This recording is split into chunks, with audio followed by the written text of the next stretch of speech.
अभी आपको आगाह करें, मानसेरा में पुलिस ने जमीयत उलमा इस्लाम के रहनुमा मुफ्ती किफायतुल्लाह को गिरफ्तार कर लिया है। उनकी गिरफ्तारी MPO के तहत अमल में लाई गई है।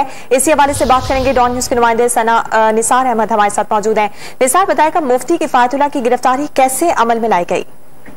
इस तरह जी के वफाकी काबीना ने कुछ अर्सा कबल जो है मुफ्ती किफायतुल्लाह को रियासत मुखालिफ बयानात जारी करने पर जो है उन काबीना में फैसला किया गया था कि उनकी गिरफ्तारी अमल में लाई जाए।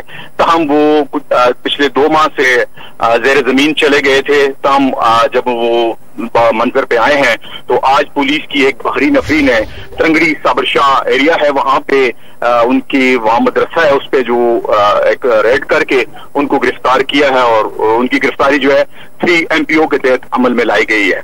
उनके भाई जो है उनसे भी राब्ता हुआ है, उन्होंने उनकी गिरफ्तारी को कंफर्म किया और उन्होंने बताया कि वो पुलिस की बारी नफरी जो है उनके घर पे उनके मदरसे पे जो है उसको रेड किया और वहां से उसको गिरफ्तार करके ले गए हैं।